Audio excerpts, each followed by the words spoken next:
तो चलिए शुरू करते हैं। जम्मू कश्मीर में डोडा में आप जीते हैं, बिल्कुल पूरी बधाई है, पूरी बधाई है आपको।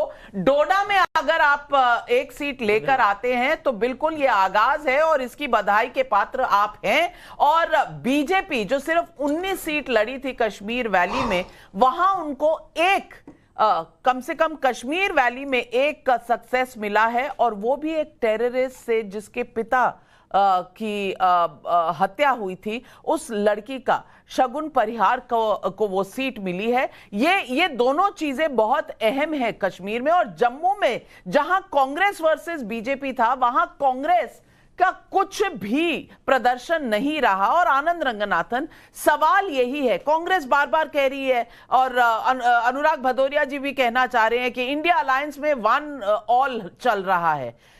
नेशनल कॉन्फ्रेंस जीती है, कांग्रेस सिंगल डिजिट में है जम्मू कश्मीर में। ओमर अब्दुल्ला कहते रह गए कि जम्मू में आप लड़िए बीजेपी के खिलाफ, कांग्रेस नदारद थी। और हरियाणा में इन फाइटिंग हो या फिर जो कास्ट कॉम्बिनेशन हो और या फिर चीफ मिनिस्टर के लिए जो जद्दोजहद चल रही थी, ओवर कॉन्फिडेंस भी था, अहंकार जिसे बार बार संजय झा कह रहे हैं, क्या इन्हीं कारणों की वजह से कांग्रेस हारी है? नाविका जी, बहुत बहुत धन्यवाद मुझे यहाँ पे बुलाने के लिए। देखिए, आपने बाजीगर शब्द का इस्तेमाल किया। दो तरह से आज मैं कहूँगा कि नरेंद्र मोदी बाजीगर हैं। एक जो हारते हारते जीत जाते हैं, जो हरियाणा में हुआ, और जो हार के जीत जाते हैं, जो जम्मू एंड कश्मीर में हुआ। ये बात बतानी बहुत ज़रूरी है, क्योंकि हरियाणा की जीत तो देखिए पॉलिटिक्स में, जैसे ठीक कहा भदौरिया जी ने और संजय जी ने भी कहा कि हार जीत होती रहती है, लेकिन कश्मीर में बीजेपी का हारना लेकिन फिर भी जीतना, ये एक सिग्निफाई करता है कि वहाँ पे अब ये नॉर्मलसी आ गई है। अगर लोग चाहें भी कि नॉर्मलसी ना हो तो भी वो उनके मंसूबे डिफीट हो जाएंगे, क्योंकि इलेक्शन होना जम्मू एंड कश्मीर में और एक्सेप्टेंस लाना, चाहे कोई भी आए, बीजेपी नहीं आई, लेकिन इस सबसे ज़्यादा खुशी मुझे लगता है बीजेपी की होगी इसमें। और राहुल जी पे मैं क्या कहूँ, सब लोग गाने की बात कर रहे हैं, सुधांशु जी ने गाना गाया, मैं भी एक लगे हाथों अपना, मुझे लग रहा है ये डिबेट कम, मुशायरा ज्यादा हो गया।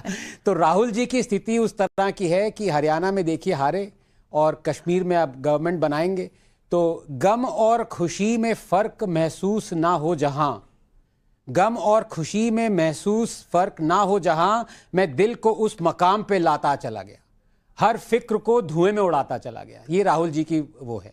लेकिन मैं दो चीज़ें यहाँ पे कहना चाहूँगा कि हरियाणा में बीजेपी की जीत बीजेपी की सक्सेस है, कांग्रेस का फेलियर नहीं है।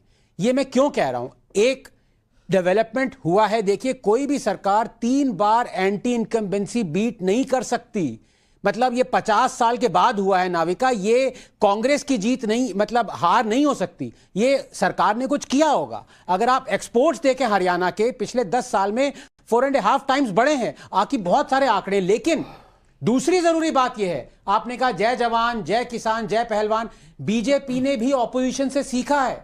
जो फ्रीबीज और रेवड़ियां ऑपोजिशन में 240 के ऊपर तक बीजेपी को नहीं आने दिया था, अभी बीजेपी ने देखिए क्या क्या किया है कमाल। बीजेपी ने 2100 पर मंथ हर महिला को हरियाणा में दिया है। बीजेपी ने कहा है आयुष्मान का 5 लाख से 10 लाख कर दिया है। बीजेपी ने एमएसपी की हरियाणा में सारी क्रॉप्स को गारंटी दी है। ये सब चीजें बीजेपी ने करना शुरू किया है, ये जानते हुए कि हरियाणा की डेट 3.5 लाख करोड़ है। लेकिन इलेक्शन जीत गए तो बाजीगर। लेकिन कहीं ना कहीं सबा नकवी जी, बीजेपी प्रॉमिस करती है तो लोग उन्हें वोट दे देते हैं। कांग्रेस पर इस बार विश्वास नहीं किया, क्योंकि फ्रीबीज खटाखट मॉडल तो उन्होंने भी बहुत दिया था हरियाणा में। इस बार तीसरी बार एंटी इनकम्बेंसी के बावजूद बीजेपी का जीतना, ये ऑन द ग्राउंड क्या किस तरह का एक तरह से वोट कंसोलिडेशन हुआ है जाटों के खिलाफ? क्या ये बिल्कुल सरल सी चीज थी? नहीं, मुझे लग रहा है कि सब लोग, हालांकि मुझे